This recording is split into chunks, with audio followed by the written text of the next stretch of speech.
আপনাদের জীবনের সকল তমসাঘন অন্ধকারময় দিকগুলি আলোকিত হোক, সকল বাধা বিপত্তি থেকে আপনারা বেরিয়ে আসুন এবং তার পাশাপাশি সকল প্রকার রেমেডি আমি আপনাদেরকে দেওয়ার চেষ্টা করব এবং এই রেমেডিগুলো আপনারা যদি পালন করতে পারেন তাহলে কিন্তু আপনাদের জীবন থেকে অনেকাংশে সমস্যা, বাধা বিপত্তি যেগুলো আসন্ন সেগুলোর থেকে অনেকাংশে রক্ষা পাবেন।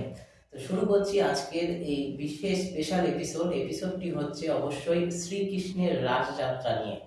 শ্রীকৃষ্ণের রাসযাত্রা মোটামুটি ভাবে কৃষ্ণ কার্তিক মাসে পূর্ণিমা তিথিতে হয়।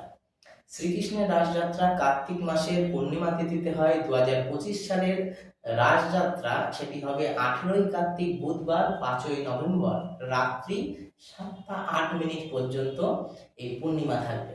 এই সময় আপনারা কি কি করতে পারেন এবং শ্রীকৃষ্ণের রাসযাত্রা একটা অভূতপূর্ণ ভালো, পবিত্র এবং মর্মস্পর্শী একটি সুন্দর সময়। এই সময় আপনারা যদি বেশ কিছু টোটকা পালন করতে পারেন তাহলে কিন্তু অনেকাংশে বাধা বিপত্তি থেকে বেরিয়ে আসতে পারবেন।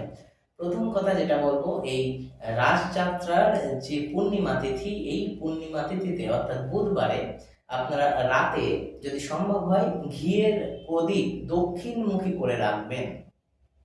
দ্বিতীয়ত, যে প্রদীপটা আপনি জ্বালাবেন সেই প্রদীপের যে সলতে অবশ্যই যেন সাদা হয়।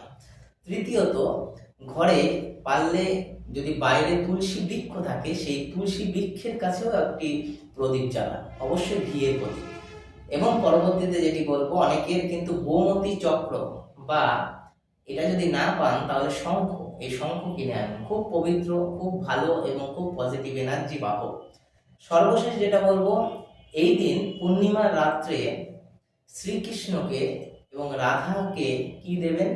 শ্রীকৃষ্ণ রাধার উদ্দেশ্যে যে ভোগ নিবেদন করবেন সেটি তো দেবেনই, তার পাশাপাশি একটি পৃথকভাবে আলাদা ভোগ তৈরি করবেন, সেটি হচ্ছে মাখন দিয়ে, মিশ্রি দিয়ে এবং তার উপরে একটি তুলসী পাতা, এটা দিয়ে একটি ভোগ নির্মাণ করবেন। তাহলে দেখবেন শ্রীকৃষ্ণ এবং রাধিকা কিন্তু আপনার সকল বাধা বিপত্তি দূর করার মতন পজিটিভ এনার্জি বাহক করবে। সুতরাং আশা করছি এই শ্রীকৃষ্ণের রাসযাত্রায় এই টোটকাগুলো আপনারা পালন করবেন, যার ফলে আগামীতে আপনাদের সুখী সমৃদ্ধি জীবনযাপন কাটবে এবং সকল বাধা বিপত্তি থেকে দূরে যাবেন। অনেক অনেক ধন্যবাদ। নমস্কার।